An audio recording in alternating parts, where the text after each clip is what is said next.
Yes, yes, yes. And he comes rolling in as he does every so often here on the internet. First on Facebook and then on YouTube and all the other places where internet people go to congregate. It is indeed me, Malcolm Tent. You see me on my own t-shirt. Yep, I'm the guy who wears his own t-shirt. I'm the guy who puts on the headphones and has the extremely cheap camera aimed at him and does these interview things periodically, live, allegedly, on Facebook, and then later archived on YouTube. So everybody gets the best of all possible worlds. And as always, I thank everybody for tuning in and listening to all this rock and roll bourgeois that we do.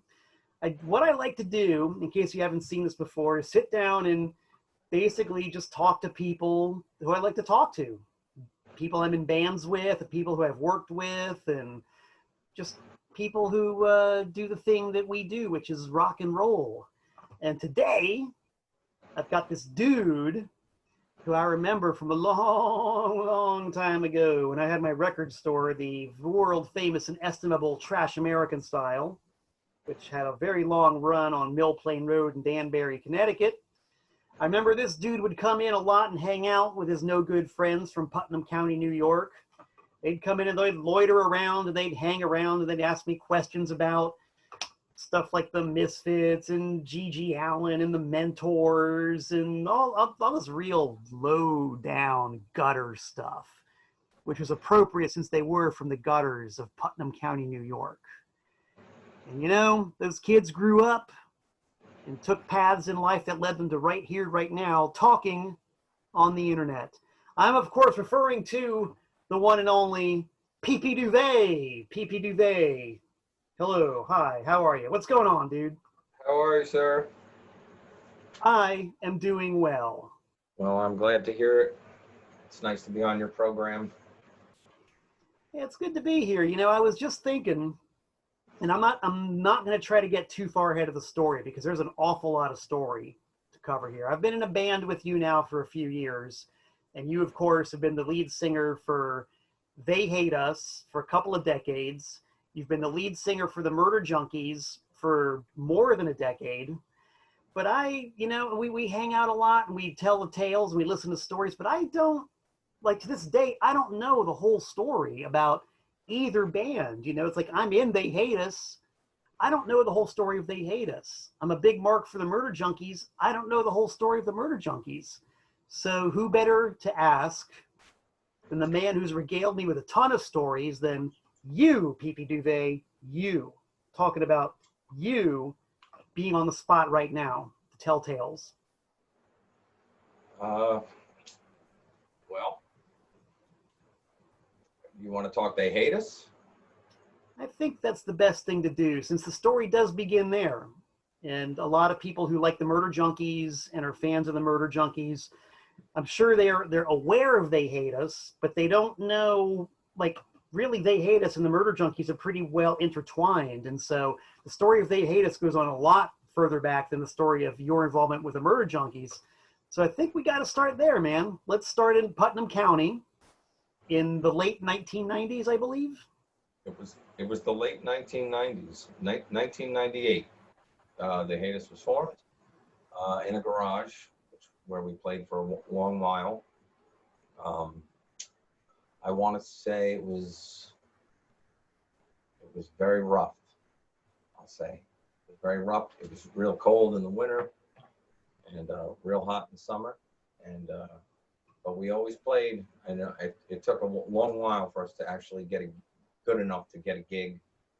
All our gear was like, I don't even know what it was. I mean, I think the PA at first was one of those little, it was like a little guitar amp, and that was the PA. And yeah, we had nothing. So, but it was good. It was fun. I actually have the first rehearsal where we actually got together and we're like, all right, well, we're going to try and just play shit. We don't know covers, so we might as well just try and play our own shit, you know, and try and like write something, you know. So somebody would like hit a note and be like, well, just play that note over and over again until, you know, until the drummer can do something. And then at least there's beat and you're doing something. And that's how they hate us started. And that's, I think, what we call a humble origin. So knowing that, like, They Hate Us has gone through an awful lot of lineups, how did you start that first lineup of the band over there in Putnam County, New York, of all places? Well, it was Brewer on guitar, who was, he was in for a good 10, 11 years. And it was his property we were rehearsing on. Eventually, after we were able to get out of the garage, we moved up into his grandparents' attic, which was like a big improvement. You know, at least it was, you know, it wasn't, the temperatures were a little bit better, you know, so it wasn't the same. So that was cool, and we were able to, you know, start recording and like recording all our own shit up there. I was able to score a mixer through a customer at work. So we had you know, everything was kind of just like I don't know, duct taped together. You know, started doing cassette tapes, you know, doing live, just recording everything, you know, because we couldn't remember shit. So you'd have to like, I'd record everything and then like play it on a cassette tape I'd have at work, you know, and just like have my notepad out, like anything we could get. It took like a year and a half to play like 5 songs, I would imagine. I mean, it was, I'm not kidding. The first show, I remember we played our first gig, like our first real gig. We had played a party and we played like 3 songs. And then the next gig was at Marty's in Portchester. And it was crazy because my brother was playing, and like me and my brother, I mean, back then we never like saw eye to eye. And then he came up with this gig. He's like, you guys want to play it? So it turns out we're playing last, and we played 5 songs, and like we actually got through it. It was good. Like I still have it, you know, which is cool. You know, hopefully you'll never ever see the fucking light of day. I think that's going to be a recurring theme here. Is They Hate Us tapes that hopefully will never see the light of day. Man, you got thousands of the damn things. But like that's how it was great, though. I mean, don't get me wrong, but I remember Marty came up. He's like, "That's it." He's like, "You guys are really good," but he only said we were good because we brought a lot of people. They always say that when you bring a lot of people, like, "Oh, you're really great." We were terrible, but we brought a lot of people because we collectively were able to luckily get a lot of people to come out to this show, you know? Yeah. Then you're hustling, you know, it's your first gig, and that was like technically our first gig, you know? Mm-hmm. You know, so yeah, that's what it was. And well, then, you know, we had some lineup changes, and that's what really, you know, made it better, you know? Because when you play, that's the great thing. Like you could suck, you know, but like if one person likes you, he could, just by him being interested in being like, oh, you know what, I can play bass for you. It could totally take you in a different direction. You know what I mean? Or I can play guitar, you know, that guy sucks. Why is he in your band? You have good songs, but you guys sound like shit, you know? So is that actually how new members came into the band? Like, did people come up and say, dude, get rid of that asshole, let me do it? You know, once, but we had we already had a problem with one dude, and one guy came up, he's like, I can play for you, blah blah blah, and this and that. He was like, you know, we were like, great, because we're trying to fucking get somebody else, so it's perfect, you know. And he sucked too. So, yeah, actually, he sucked worse because we needed somebody to hit hard, and you couldn't even hear him. He was like playing jazz shit or something. Oh, a drummer? It was a drummer, yeah. It's always the drummer. It's always the drummer. We did steal one of his songs. We did. The A-Team song. We stole from him. I like that song. I'd like to play that song right now. And we should throw that fucker in the set. Dude, it's another recurring theme, you know, because They Hate Us have, like, I'm not joking, man, dozens and dozens and dozens and dozens of songs. So it's like every time we go out to play a show or think about recording, it's like, besides the stuff that we constantly write, there's this gigantic grab bag of stuff to choose from. And it's like, how do you decide, you know? Well, the thing is that we didn't, like, when we were really doing it and trying to record a lot, we would record like 30 songs, you know, and some of the shit would get lost. You know, we had, you know, with technology, we had been able to advance a little bit, and we met some people that were able to like run a mixer on a computer, you know, like what you see all the time nowadays. You know, it's all done obviously that way. And we're able to like do shit with like live tracks and like enhanced live tracks, and, you know, get more creative. I mean, we had nobody, so I was using analog cassette tapes. It was all just strictly cassette tapes. That was it. So if you know, there was, even if, yeah, I mean, yeah, I don't know. It was, you know, when we were putting out stuff, we recorded, you know, lots of stuff, but we were also writing at the same time. So a lot of songs get lost. So unless I go back and look at like old live shows that I have on like CD and shit, or cassette, which I don't even think I have a cassette player, at least a working one at the moment, which is kind of a shame. But yeah, I mean, we got hundreds of songs. You know, I was lucky that like after a little bit, once we got rolling, I got graced with like people that were like into it and could play. You know, and you know, and any gig we ever played, like those old like Putnam County shows where we play at like Bert's Pub, which like the owner would like run out and yell and holler at us, like, you're too loud, you have to turn down, screaming and yelling, you know, and like the locals would be so pissed off that we were gigging there. But, you know, we brought people, so I mean, they couldn't really complain that much, you know. Yeah. You know, I mean, people were drinking and, you know, debauchery, and it was cool shit, you know. And it was like, for our town, I mean, it was Brewster and Southeast, Brewster, New York, and, you know, Southeast. So, I mean, we had Danbury, but I mean, back then, I'm trying to think of like our first Danbury show. You know, I mean, we play like Porches, and we played Burke's Pub. We played Tina's. I don't know if you remember Tina's. You ever go to a gig at Tina's? Tina's does not ring a bell, but I'm not surprised, because like you're mentioning all these venues, and one thing I do remember about you guys is that you always seem to be able to find these weird ass places to do a show. You know, places like I never would have thought of going to, you know, Tina's, for example, and trying to have a show there.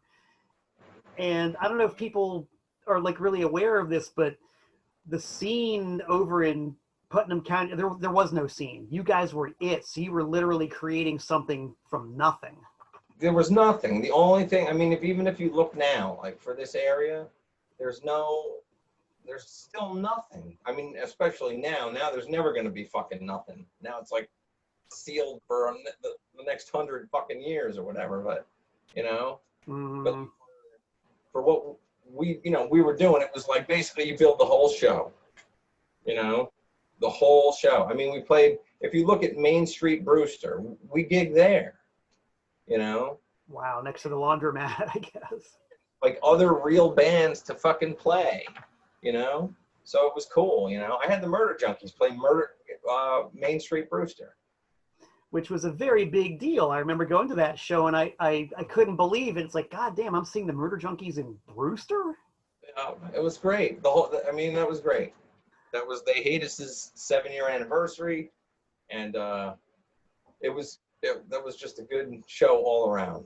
It was cool that I was able to, you know, put that there. I remember the bartender noticed that Donald was naked because Dino stood up, and he's like, yelled over. I remember I was watching, like he stopped the show like they do, and he was like, he pointed his finger at Dino, and he was like, "You put your clothes on." And Dino stood up and he's all, he's all naked and he's like, I'm legally naked. And then the bartender's like, no, you're not. And he's like, yes, I am. He's like, no, I'm not. No, you're not. And it was like this crazy back and forth. And I remember I ran up there. I'm like, Dino, you just play, man. Put something on.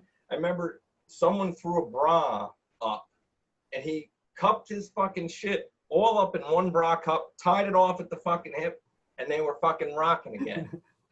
It was fucking awesome. I mean, that was Main Street Brewster. None of those fuckheads ever saw anything like that. And that was so cool, That's just like how the town was. It's either you're like, there's an entertainment magazine that covers like Poughkeepsie, and it's like the most, besides like going into a place like your old store, but there are no places like that. So you don't know what the fuck is going on, back then, or I'm just saying like in general, but there was more sugar and it's all cover bands. The whole fucking thing for 25 years. It's just all fucking cover bands. So they don't give a shit about a scene. It's just like that thing. We were the first band in Cousin Larry's. Oh, in Danbury, which was a very long running venue in Danbury.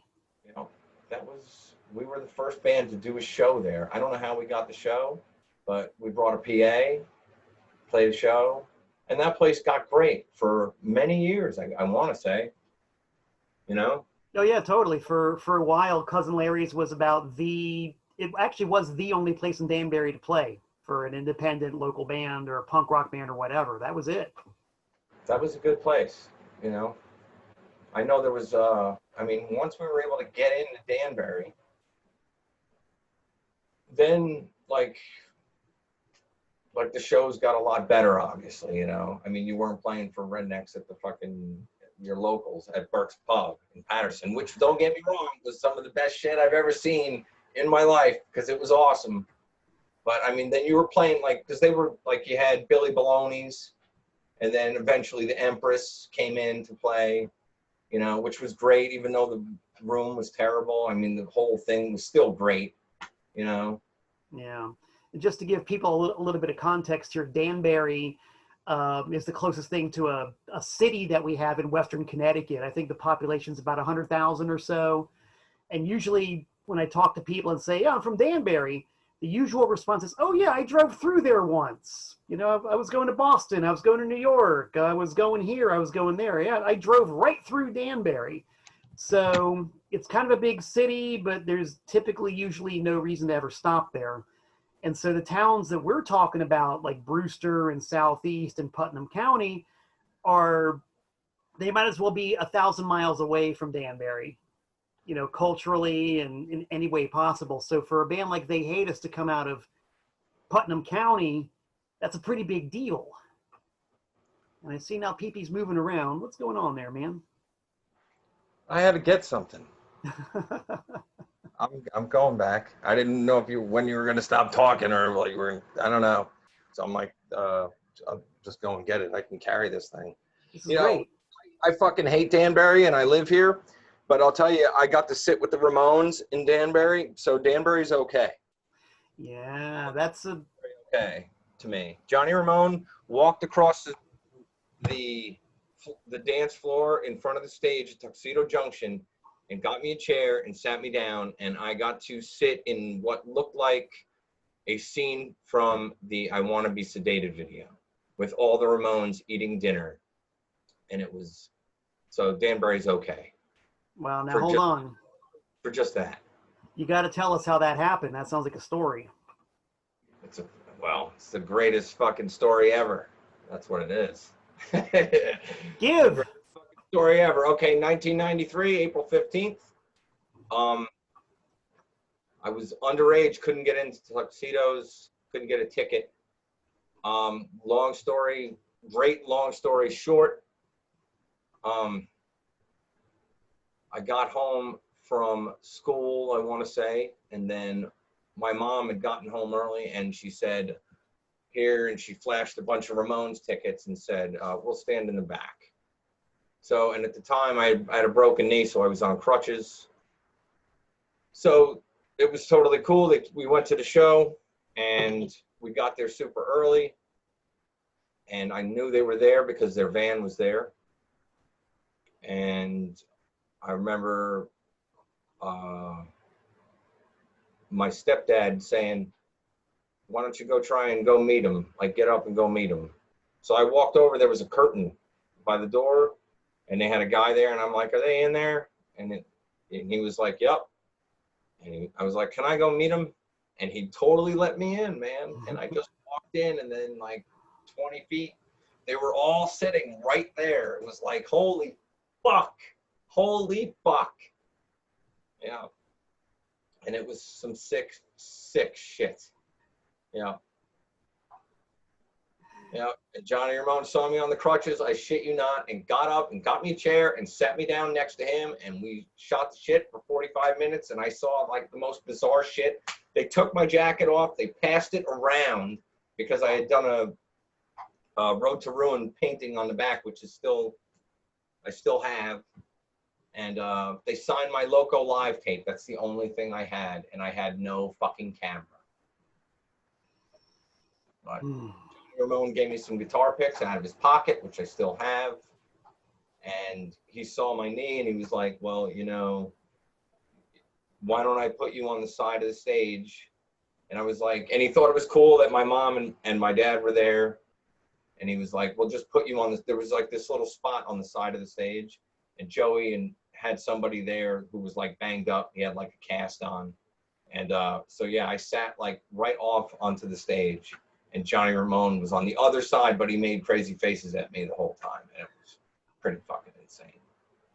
Yeah. Nice. That's what I call customer service. It was like, yeah. So, you know, people can say Johnny was whatever, but he fucking gave a fuck about his fans. And that's what you always kind of hear about him, and he did. And he proved it that night, and he proved it one other night too. But that's a different story. Yeah, we'll have to revisit that story. We will revisit it, by the way. But that was Danbury. Yes. April 15th, the same day Joey died. Wow. Yeah, because he died yeah, that's right. That was almost 8. That was exactly 8 years to the day before Joey died. Yeah. Crazy.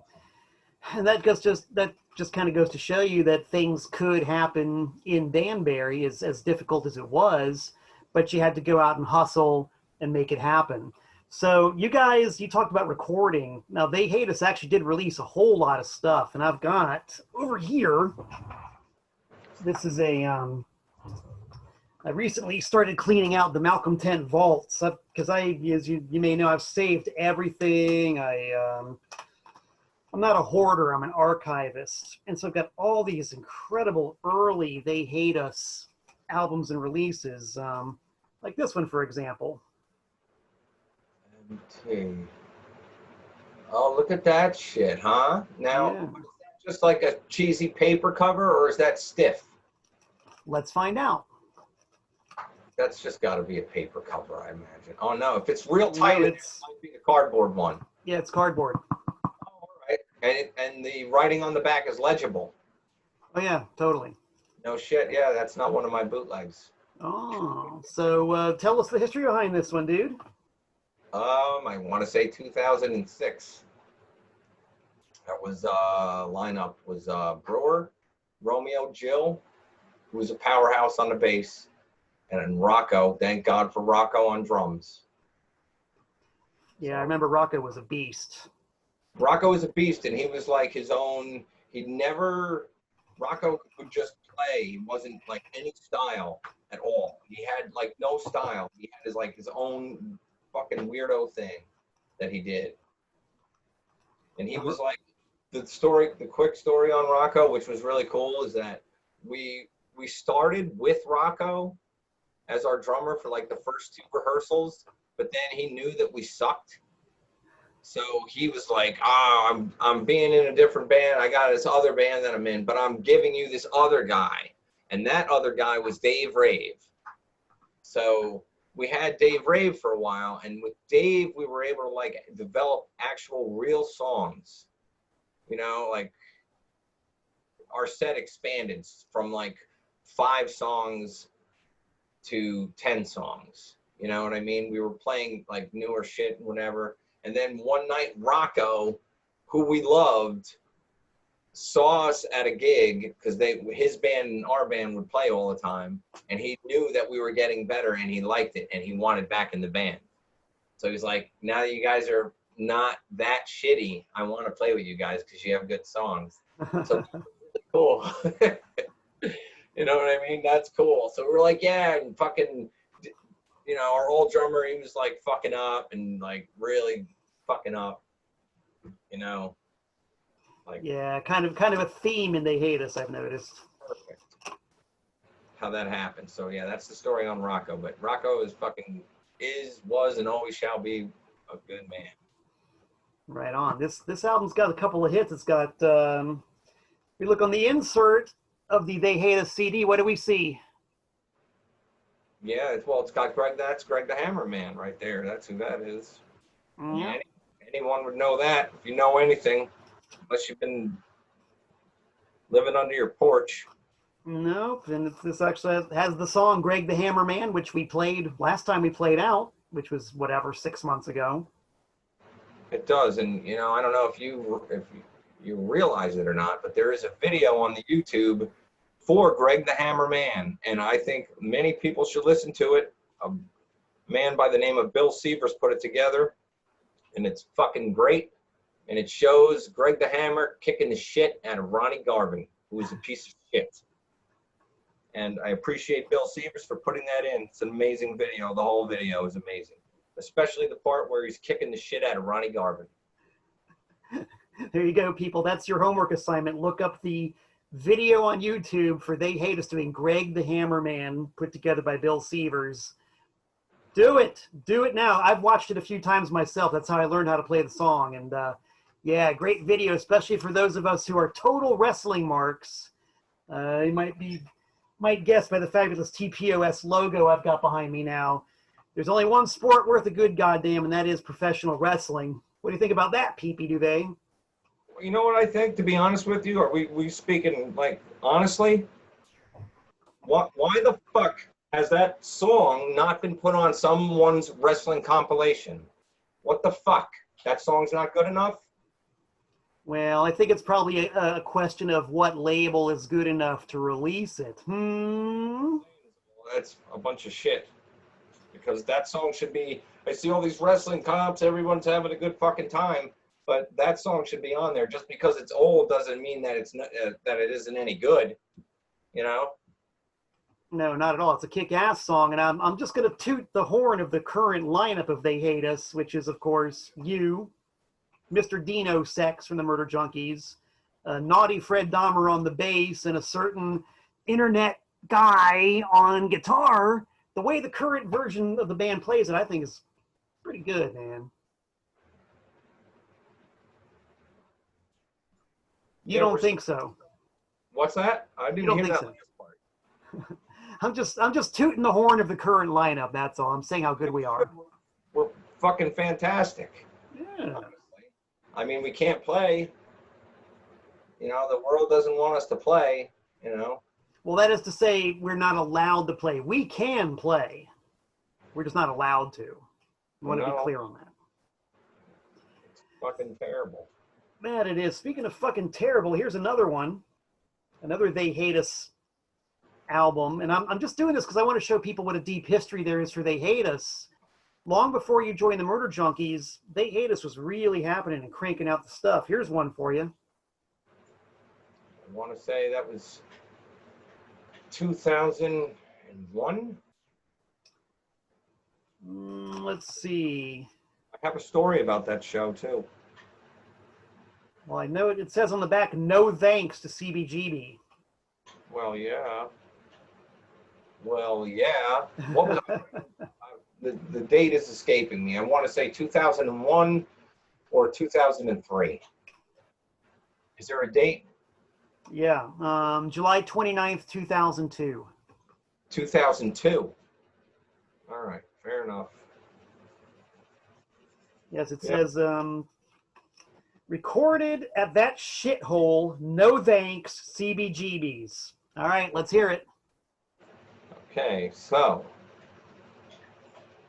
we're able to get the famed Monday night spot. That was a audition. The audition, I don't know if you're familiar with the CBGB's audition, Monday night, yada, yada, yada, fucking, but we made something really good out of it because we fucking were able to plug it for a month and a half before the show. And it was CVs, and it was something we really wanted to do. And we had like piss and vinegar, you know? So we had a lot of people that came out. They came all the way to the city on a Monday night. It was fucking nuts. It was nuts. So we're all on the sidewalk, and I remember Brewer is standing behind me, and walk up to the door, and we're like all geared up. We got a cooler full of beer. We're planning on dragging it in there. You know, we're fucking in. It's CV's. It's Monday night. We got fucking 40 people to come see us play. You know, it was insane. So we go to the front, and the guy's like $3. And I'm like, no, we're in the band. We're playing tonight. He's like, I don't care, $3. And I'm like, I looked at Brewer, who was half drunk at the time himself, just on the ride down. We rented a van. You know, we were like, it was like a party van. It was like a cargo van. There was no seats. It was like Murder Junkies, 2008. You know? I looked at Brewer and I was like, they want us to pay. And I remember he just fucking went sour, like really went sour. So I was like, we're not paying. He's like, well, you're not playing. So we were like, come here. So we said, you see all these fucking people out on the sidewalk? They're all here to see us fucking play. And I'll be a motherfucker if I'm going to pay $3 to fucking play. So either you let us in and let us play, or we'll go home right now. And he let us in. We didn't. Everybody else had to pay, but the band didn't have to fucking pay.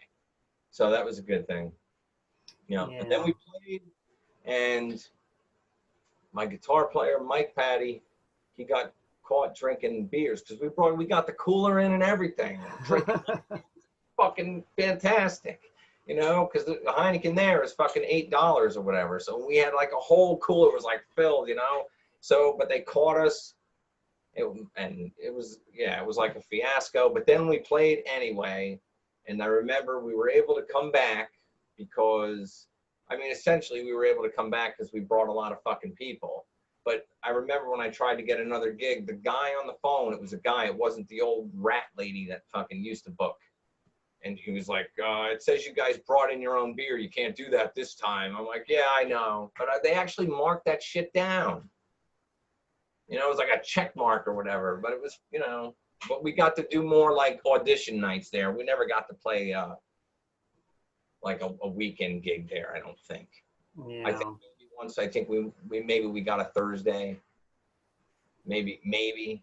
But I mean, I remember we played there 2 or 3 times. I want to say we played there 3 times. And it was cool. I mean, the sound was great. You know, if you want to get raped in your ass and play and pay them to record you off the soundboard, they actually do a pretty decent job. I was able to make my money back from what they charged me for selling what you have right there. So fuck them. Right on. They're talking about this one. I'm going to give just a little bit of background on that whole thing. The Monday night audition night at CBGB. Again, for those who don't know and who weren't there, CB's, you know, they probably got requests from like 25 million bands every day. Hey, I want to play CBGB. And so what they would do was say, okay, play on Monday, and I think Tuesday night was also an audition night. Was. Okay, there you go. Monday and Tuesday. So you play Monday or Tuesday. There's no pay. You have to bring in a minimum of, I think it was 14 people minimum. And if you bring in the minimum, then we'll consider booking you for like a weekend or whatever night. And I'm amazed by what you're saying, PP, that they actually kept track of what you guys did, because one of my old bands. I'm sorry, go ahead. I was saying one of my old bands, the King Hatreds, did that. And, you know, we brought in more than 14 people, and I paid the sound man the $5 to get the tape off the board. They didn't try to make us pay to get in. That must have been a later development. But still, you had to pay to get a cassette off the board. You had to bring a minimum of people in. Yeah, they wanted $8 for a beer, which is just like goddamn exorbitantly expensive for 1987. And at the end of it all, they wouldn't even talk to us afterwards. You know, when we called them back and said, yeah, well, we brought the number of people in and they all bought beer, and they didn't even want to know. So yeah, CBGB audition night. Yeah, it was basically, I mean, you got to play there, and if you were able to bring people in. I remember one time we played there with a band called Sammy Town Jones, and they were fucking really good. I still remember them. Good band. They were good. I don't know if that was the first night, but one of those times. You know, and I took a shit in the bathroom. I got to do that. Yeah. So that, you know. I want to go on record saying too that, you know, everybody's talked about how legendarily bad the CBGB bathrooms were. I didn't think they were that bad, man. I've seen far worse bathrooms elsewhere. Meat Locker, Montclair, New Jersey. Yeah, Meat Locker. Got that shit beat. That's for sure. I've seen some fucking awful places. And CB's, I mean, you have to just not mind shitting in front of another person. That's all that really is. And, you know, the filth. But, I mean, if you can get past that, you know, then you're not hanging out there reading the paper. No, definitely not. The lack of a stall was always a little bit disconcerting, but it's like when you looked at the club itself and you looked at the neighborhood it was in and you looked at New York City in general, the CBGB bathrooms, they really weren't that bad. And I love the Meat Locker in Montclair. Love that place, but I will say the bathrooms are worse than CB's for sure. Oh, yeah, I'd say for sure. Yeah. Let's take a look at some of the hits on this album. You've got Asshole, you've got 20-minute 12-ounce Friend. I'm gonna take a guess. You mentioned earlier about the job you work, and the job that you work has factored a lot in They Hate Us catalog. Would you care to tell the people about where you work? It's every day. I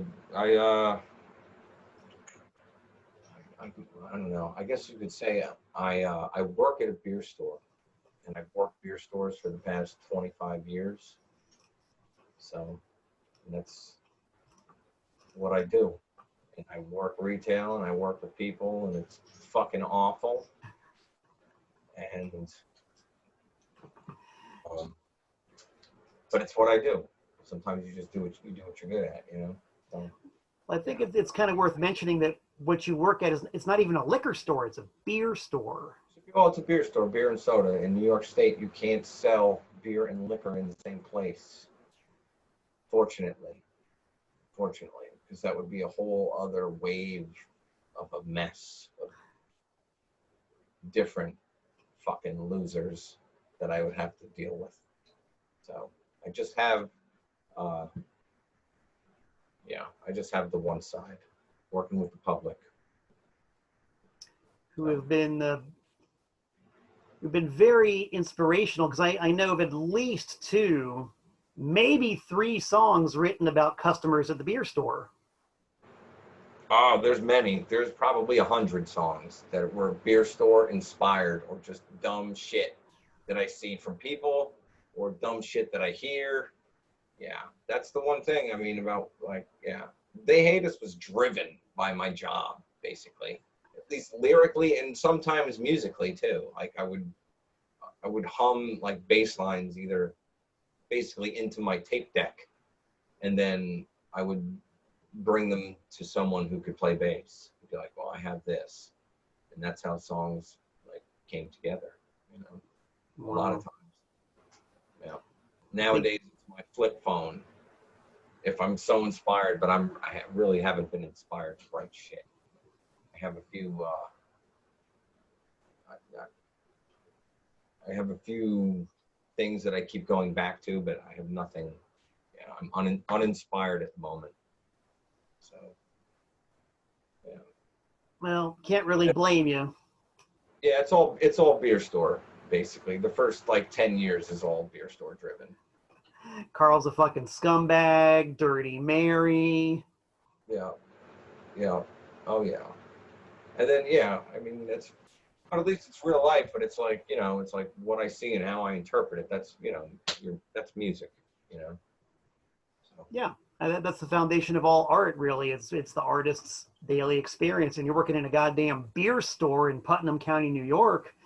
It's just like all you got to do is open the front door and wait for the inspiration to walk in. Exactly. Yeah, you never know what you're gonna get, basically. So. Is there a? I'm more happy when I am not there. Don't think anybody could blame you. We're gonna have to plug. Actually, that's probably a good time right now to talk about some of your artistic sideline. I think you're working on something right now that even as we speak, you're working on something. It looks like that might get you out of the beer store. I am, yeah. I do other shit. I do custom toys, and I sell some Murder Junkie shit and some They Hate Us shit, you know. But yeah, my main thing right now is like making toys.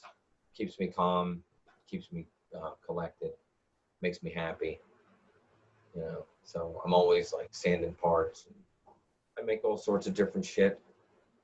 I have the first official 3 3/4 G.G. Allen action figure, which I'm very proud of.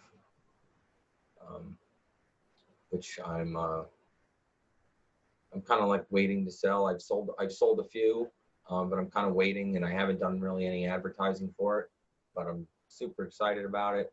And I do a lot of superhero shit, old vintage style stuff. I'm really into the like the old like 70s and early 80s shit that came out. So I try and how do I put it? I make characters that would have fit into a certain line of vintage toys, but were never produced. And yeah, I do pretty well. I can't make them fucking fast enough, so which is really good, you know. I just sell on eBay. Well, tell everybody where on eBay they can find you, like what your username is and all that. My username on eBay is pcal3938. Beans, what's the Instagram? Duvay at Instagram, I guess. But yeah, so that, you know, that's the Instagram. But my wife does it. She uploads shit every once in a while, like some of my old stuff. But I've been doing it for years. It's fun, you know. I enjoy doing it. And, you know, I'd rather be doing that than doing what I'm doing. So you know, I'm always doing something. I bring my shit everywhere. If I can like build something or sand something and get it ready for paint, you know. So I'm always trying to do something with that. Yeah, it's kind of what I want to do. Yeah, and I've seen it in action a lot. It's a really painstaking process. What PP Duvay does is actually like literally sculpt and hand paint and create these action figures like piece by piece. And when they're done, they look like something you would go down to like, you know, in my day, Woolworths and buy at the dime store. I mean, they're pretty damn good. Do you have anything on hand that you can show the people? At the moment, I don't. Fortunately, because everything fucking sold. Hey. Which is always good. But I'm working on like literally like 14 different things at a time. Because I'm always like, something's got to dry and something's got to cure. So, yeah, I'm working on like 14 different things. But, you know, I hope to organize a little bit better in the future. We'll see. Right now, I've always kind of just like flying by the seat of my pants. If I get an idea, you know, I can finish. If I get an idea real quick in my head, it's kind of like writing a song. You can finish the whole thing. The best songs come when you write them in like a minute and a half. That's it. That's the best shit. And it's the same when I'm working with this stuff. That like I get an idea, might be a simple idea, but it's a really neat idea, and then bam, I got it done in 2 days, and I already got it up for sale, and it's like boom, done. And it's it's cool shit, you know. It's like, all right, well, you know what, somebody at least there's fucking somebody out there that's thinking like me, you know. So that's kind of cool. Right on. Let's see what else we got here from the They Hate Us catalog. Oh boy, this one, whew, this has got a lot of stuff on it. What is this one, PP Duvay? That's the original. That's the real deal, I think. Flip it over. Oh, no, it isn't. No, that's not the. That's probably the second making. Wait, how about this one? That's my bootleg. Actually, I can't say that. That's the remaster. It was remastered. We put some new shit on it. That looks like it's the original. I got the Murder Junkie 4 helmet on there too. Yeah, that's it. That's it. That's the original. That's worth a lot of money on the market. That's a tremendous item right there. Oh yeah, I'm telling you, that's something. Well, tell us about it. This is jam packed. And it came out like shit. It was our demo, but it took a lot of work doing that. We recorded it in Mount Kisco. That fucking guy, Jesus Christ, he sucked. The whole thing sucked. We recorded it sucked, but I mean it was our, we were excited about it. It was our first time. We actually we thought we had songs, I think we maybe recorded 9 songs, and then there's some live shit on there too, because I'm always about putting live shit on stuff. So yeah, I mean it is what it is, but I want to say the inlay on that is a picture, but it's like pop art, so you can't really see, which was kind of fucking stupid. We should have just left it as a photograph of Captain Lou Albano on stage with us singing backups on our first song when we played the Chance in Poughkeepsie, which was just very bizarre in itself. It was fucking bizarre. But it was cool. I mean, it was Captain Lou. He was fucking pissed drunk, Carmel native. I mean, I fucking love that guy. So it was awesome. And he was like the MC for the night. So it was like, yeah. He told in his intro, he was like, the lead singer of this band, he's so good, he's so fine, I'm gonna manage him. What we got right here is They Hate Us. He said he was gonna manage me in the wrestling business. It's like, fuck yeah, man. Fuck yeah. Yeah. So that was awesome, But then he was like, still drunk. We go into our first song. We're already nervous as shit. We're playing the Chance for the first time up in Poughkeepsie, New York, which was, that was a big fucking deal. You play the Chance, So he's like babbling on the fucking first song, all pissy drunk. It was fucking great though. It was Captain Lou. He can fucking say whatever he wants. He could have sang on every fucking song for all I gave a fuck. It was just cool, and people were taking pictures of him up there. So I do have some pictures of him with us up there, which was totally cool. He lived in the town over from us, so you'd see him at the Ames in his fucking flip-flops and his Hawaiian shirt and shit. Cool. Yeah, I seem to recall he was spotted in Danbury once or twice, and I was like, really, what's Captain Lou doing in Danbury? It's kind of odd. Yeah, man, Carmel, man. See, that's the thing, Putnam County had a couple of things going for it. Now, which lineup is it that's on this demo?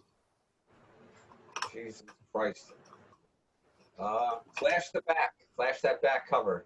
No, all right. Well, I don't know if that would.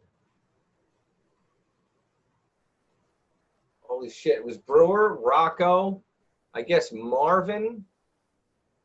Holy shit. There's me, and then I'm trying to think who that other guy. Who the fuck is that? Was it Jill? Jesus Christ, I don't even know. If it's a short little girl chemist, that's Jill, but I don't know. Yeah, maybe that was Jill. No. Well, you know what? Maybe. Man, Marvin? Yeah, you know what? It must have been Jill. It must have been Jill. Yeah. It would be Jill, Miss Jill, who for a long time was kind of the secret weapon of They Hate Us. Scotty Benelli. It was not Jill. Oh. It was Scott Benelli, who was a very good bass player. He brought a lot to the band. He was one of those guys that just knew shit. He loved Mike Watt, and just used to tear some shit up, man. Came out with some really cool shit. It was really easy to write songs with Scott Benelli. Yeah. And what time period are we looking at on this particular release? Maybe 90, maybe 99 to 99, like maybe like 99, 2000. He was in for a bit. Well, yeah, that was Scott. Scott was on that because he did the 20-minute 12-ounce friend song, which is a fucking, man, that's shit. If we could reproduce that, but only with this lineup, man, that would be some shit. Well, I think we're going to have to do it then. He had an eerie way of playing. Yeah. It was something to that song. So yeah, if you're lucky enough to have that, you should check out 20-minute 12-ounce friend on that. There was some cool shit on that song. Well, you did mention earlier that you do go on to eBay and whatnot and peddle They Hate Us stuff. Or like these titles, are they available? Like yeah, they're available, but like on Facebook. I mean, I think I might have one or two things on They Hate Us up there just because. Yeah, I think maybe one or two things, like some new shit, newer shit, and of course we have our new album. Yes. Why don't you give them the spiel about our new album? Dude, I can tell you about the new album. What I have hanging up here behind me is a fabulous mini poster for the new They Hate Us album, Get Back in the House. And as P.P. Duvay himself was very careful to point out, we came up with that title long before it was trendy to tell everybody to stay at home, okay? They Hate Us are not trend followers. We're trend setters. Thank you very much. And so this album was conceived and executed long before it was the hip thing to do to stay home. And yeah, it's a brand new album. It's got the current lineup. P.P. Duvay, Dino Sex, myself, and Naughty Fred. It's more than this many songs, more than that. And I think it's pretty damn good. It's on Mystery School Records from Wilmington, North Carolina. That's Mystery School Records from Wilmington, North Carolina. You can get it from them directly, or you can get it directly from They Hate Us via the They Hate Us Facebook page. And also maybe on a good day from P.P. Duvay on eBay if he's in the mood to do so. But I don't know. We can't second guess those things. You can also contact me directly, Malcolm Tent. That's Malcolm Tent, that guy right there. Yep, you see that? Yeah. You can contact me directly, and I can, if I don't have copies for sale, I can hook you up with it. And as usual, we'll sign them, whatever, throw in a little goodie here and there to go with it. But I honestly think it's a really good album. We worked really hard on it. Lots and lots of parts, lots of guitar parts, lots of vocal parts. The rhythm section nailed it. It's good, man. Even if I weren't in the band, I would like it. And that's praise. So right there. Get Back in the House by They Hate Us. And a big thank you to Mystery School, Mr. Bridges, for putting it out. It's the first actual release that They Hate Us has out that is like on a official label, in very good company too, on that label, with some really good bands. So that's, it was like the perfect thing. So yeah, Mystery School, thank you again for doing that, because like I said, we've always made covers and done it and sleeved them and burned them and done all that shit. So it was nice for somebody to like fucking do that for us. Very good. Very nice. Yeah, definitely. And make more. Yeah.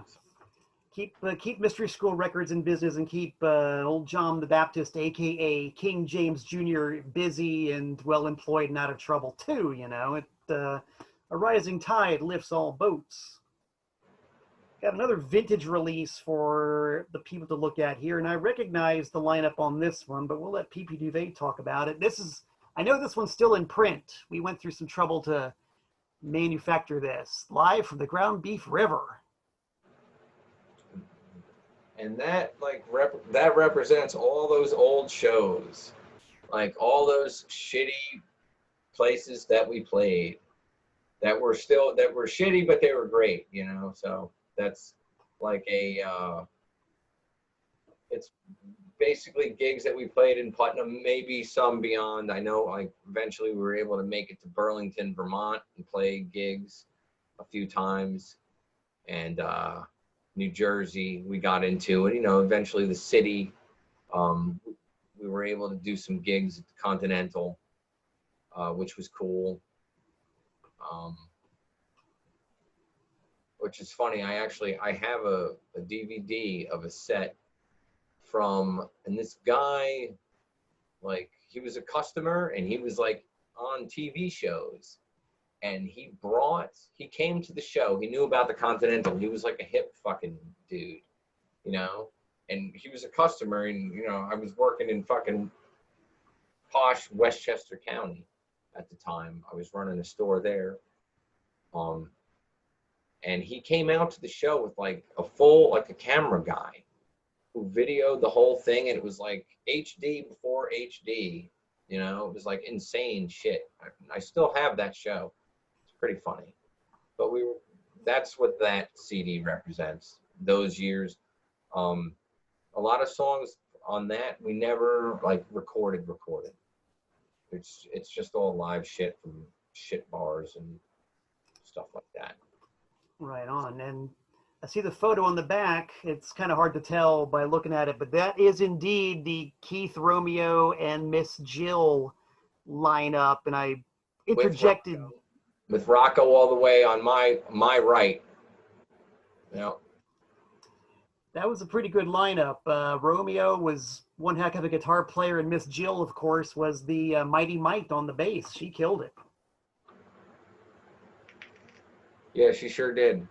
She actually came into play writing Murder Junkie songs later on too, because like I said, I could hum her anything, whether it was on the phone.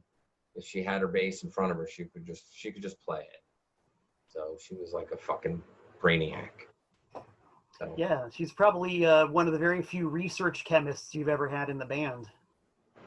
I would imagine so. I mean, we have a couple of rocket scientists now in the band. So, but yeah, she was something else. She was in, I want to say she was in when she was 16. I want to say 16, but maybe 15 and a half, but I want to say 16 that she was in the band. And she came, she knew 10 songs. She played them better than anybody in the band. Her first audition, she came prepared. It was just like, yeah, you know what, you're a crummy girl, but yeah, you can be in. So, and she was great, man. I could write with her, you know. She was like up for anything, just fucking whatever you want to do. She wrote a couple songs. We would like try it. She was like really shy and like could write if she would, but she wasn't.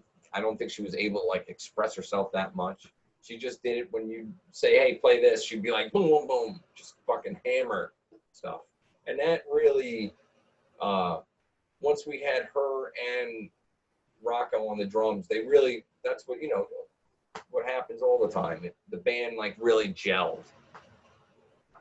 You know, it was like, shit was like really, we were getting better gigs, you know, our set was tight. Like, wow, we've come a long way from playing in the garage, you know. It took us a fucking year and a half to play 5 songs. Right. We even have change parts, most of them. Maybe one of them had like a change part, you know. I remember, you know, that CD, the Live from the Ground Beef River, that's got your, you know, Trash on it too. Those early shows that we played there. Oh. From Trash. Do tell. So anybody who buys one of these gets not one, but 2 celebrity close brushes. PP Duvay and myself. That's pretty good, man. And I guess we were the second to last band to play Trash, or were we the last band to play Trash?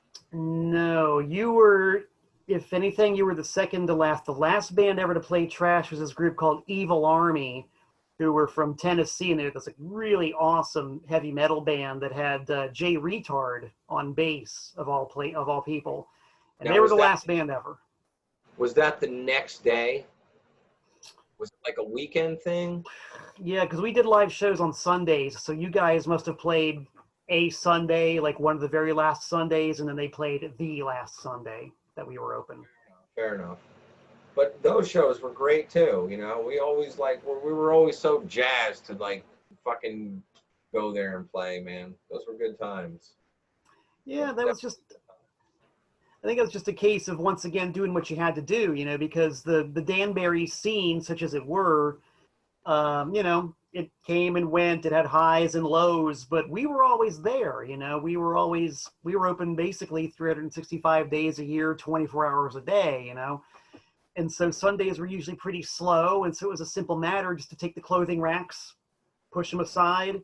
We had our little PA, drag it out from the back room, and voila, let's have some bands play. And we saw some pretty goddamn good bands that way. It was good times, man. It was always fun times playing there.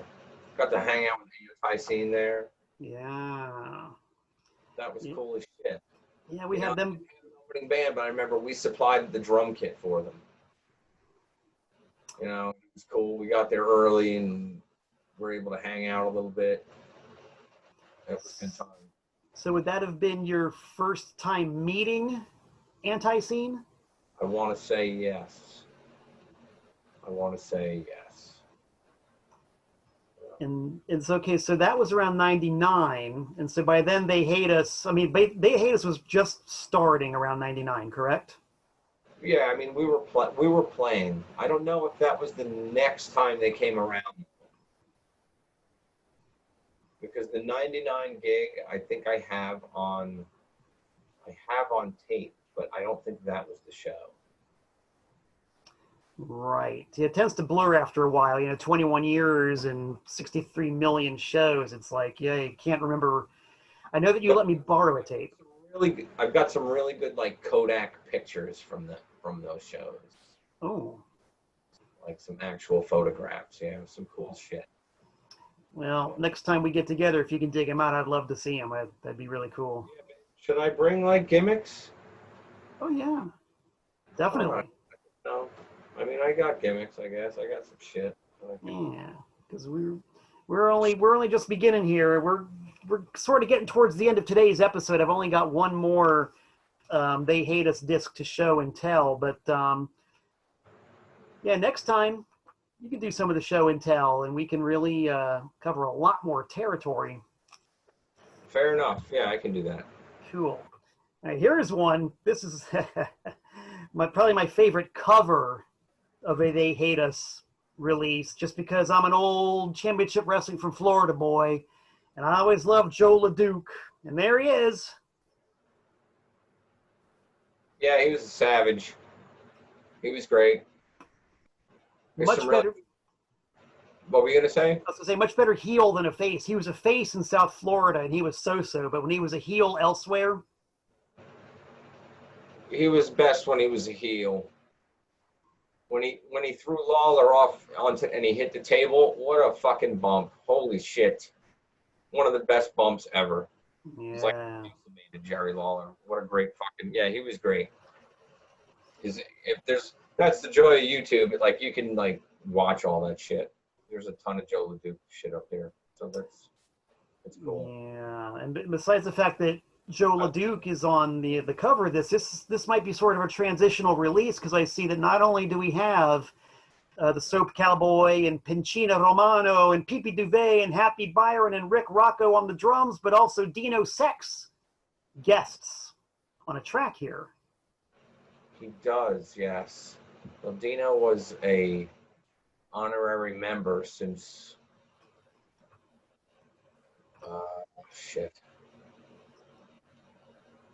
what was so that was 2003.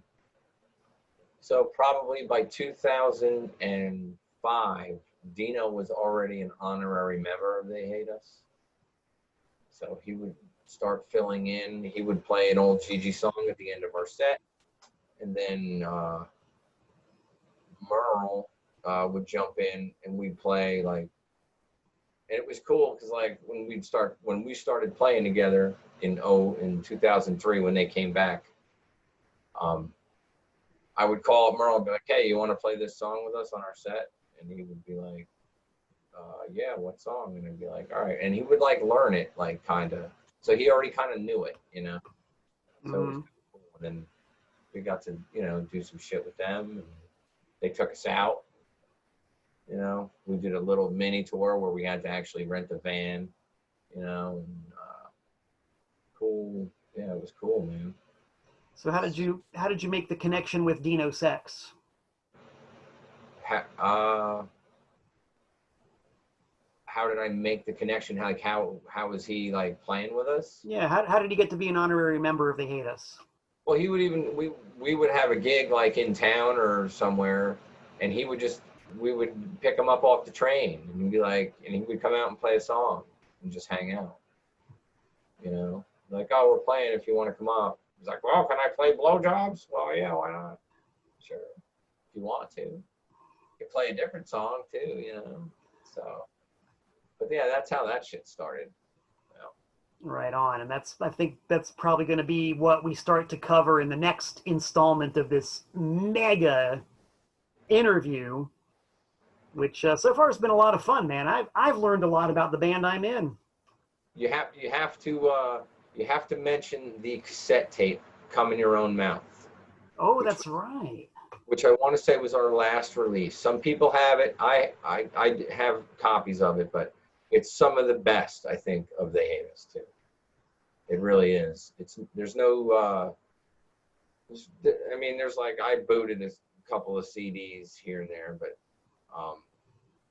the cassette tape is real decent. I really enjoy it even till this day. It's called Come in Your Own Mouth. Can't stress that enough. No, and it is a good one. I had never really heard it because for anybody who even cares, I actually manufactured the cassettes of that here at TPOS Studios. And I'm listening to it while the tapes are dubbing. I'm like, yeah, this is really good. I want to, like, there's already a couple songs from that tape in our current set. And I wanted to play them all, man, because they rocked. And that was, which lineup was that? That was, I want to say Romeo, Jill, myself, and Drew from Flight 909 on drums. It's just a 4-piece. But played some of our best, like, fastest shit. I mean, just like at that time period, the year is escaping me, but played a lot of good gigs. Did not record nearly enough, except, I mean, live gigs, which there is some live gigs out there. But super fast. It was like, really had our shit together for what we were doing at the time. It was good. So, but yeah, sorry to cut you off. Oh no, it's the technology. I know I cut you off a few times, which I didn't mean to do. It's just there's this very annoying lag going on here, but I think we've all said what we needed to say. But actually, I wanted to touch on the Flight 909 connection just briefly because they were a really good rock and roll band were they from Danbury or were they from Putnam? I want to say they were from Stamford. Oh. I think they had members that lived in Vista. I think they were kind of all over, but I think they played out of Stamford, I want to say. Okay. They used to get us gigs. We'd go down to Stamford and play Greens. It was called Greens, and good shows. I mean, always good shows too down there. It was wild, you know. Yeah, and you ended up absorbing 2 members of Flight 909 for a little while. Yeah, it was Matt Marauder and Drew came in for a while. And I want to say with that lineup with Matt and Drew and Jill and Romeo and me, I want to say we only recorded studio. And it's like this super produced version of Half-Eaten Children, which, I mean, it's a good version. You know, I've never put it out. But yeah, that was the only thing we recorded from them. But we had a good sound. You know, we were rocking. We were rocking for a while. Yeah, I remember that was a particularly like a real powerhouse lineup, you know, with the dueling lead guitars and a real hard-hitting rhythm section that really was good. Yeah, it was good. It was like 2009 and 2010 and maybe some of 2011, I want to say. But years, I'm like fucked up on years, but I think it was around that time. And then I had moved and we had like a situation where we couldn't really practice, and Romeo had gotten a house in Danbury, and I know we were jamming there, and that's where we recorded that cassette. Right on. So was there ever actually like a hiatus for They Hate Us? Was there a time when you stopped doing that as much and did more of the Murder Junkies, or did they always kind of exist side by side? We've had a lull here and there, I want to say. After I started singing for the Junkies, we might have had a lull, but I mean, maybe a year. I think we might have been 1 year we didn't play. I want to say maybe a year, maybe a little more than that. Then, we had somehow, I got convinced to like try doing it again, which essentially morphed. We had a bunch of lineup, kind of a couple of lineup changes, and which morphed into what we're doing now, basically. So right on. Yeah, because I had lost track of the band for a while, and I've done the same thing with a lot of bands due to one circumstance or another. And I was pretty much unaware of you guys doing anything until I got the call one day when Brewer said, "Hey, want to play guitar for us?" And I said no, and he would not take no for an answer, and so here we are, and we've been doing it nonstop for, God, what, 3 years, 4 years at this point? I don't even know. That's how fucked up I am. I don't even know how many years you've been in. I totally don't. Like I don't. I want to say it's been at least 3 at this point. 3 years? I think so. Fucking real? 3 years you've been in? What can I tell you? Don't like it, or be a glutton for punishment or something. Maybe both. I've got that masochistic streak. I don't know. I think it's great. I think it's a great lineup. And what do they say? Shout out to Mike Dietz, who's been a real trooper too. Yeah, definitely. Not Mike Dietz, aka Naughty Fred Dahmer, aka the star of his other band RBNX, who is a whole different thing, but they're good. Oh, go ahead. Well, I was just going to say, I mean, he's playing with his band. He's booking shows still. He's like playing all these secret shows. Good for him. Yeah, Dietz is kind of like the young blood in the band. He's like, he's got the piss and vinegar. Well, yeah, but you know what? You do too. I mean, you fucking drag me to all this shit. Do all this stuff. So, yeah, I mean, that's all on you. But it's good because at least I'm doing something. You know, like I said, I don't know. Sometimes it's unmotivating, you know what I mean? So it's good. If it wasn't for you, we wouldn't have done that album. Mystery School wouldn't have picked it up. So, I mean, that's all you. It's all your fucking fault. Oh, okay. Go ahead. Crucify me. I can handle it. Shaker, you know, you're like a mover and a shaker. Got to do it, because, you know, what can I say? Just got to do it. It's like, if you're in a band, you got to play, you got to record, you just have to do these things. And I'm just that type of dude who's like, just always ideas, like always firing ideas, kind of like you are, It's just like, we're always thinking about the next thing to do. And luckily I'm in a position where, right? Sorry, I didn't hear you, man. Everybody's got to do something, right? Exactly. So I'm doing this, you're doing that. We're doing They Hate Us, and that's really cool. And we're going to end this love fest right now, ish. Unless you got anything else you really want to tell the people about They Hate Us and or the Murder Junkies and or PP Duvay. About They Hate Us. Yeah, anytime we play, we were the best fucking band. Didn't matter where we were. We were the best fucking band every time. No argument here. I'm not being a braggart. I'm just stating the truth. So that's what I can say. No matter what lineup or who was there, fucking 2 people were there, nobody was there. Still the best band of the night every night. Right on. That's what I got to say about They Hate Us. All right. I think that's a pretty darn good place to end this episode because we haven't even touched on the Murder Junkies yet. And there's probably still some more little nooks and crannies and corners of They Hate Us history that we're going to address too as the story unfolds. But we've only just begun. We've only just begun. So thanks, PP, for coming in here and yapping with me. It was a lot of fun. Very good. It's a pleasure to speak to you. I mean, I talk to you all the time anyway. So, I mean, Yeah. you look very handsome with your backdrop. We'll do it again. This was fun.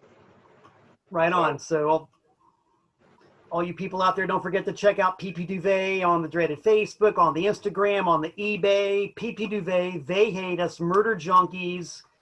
It's all out there. So we'll be back. We'll be talking about some more stuff in the future. And Mazel tov, y'all.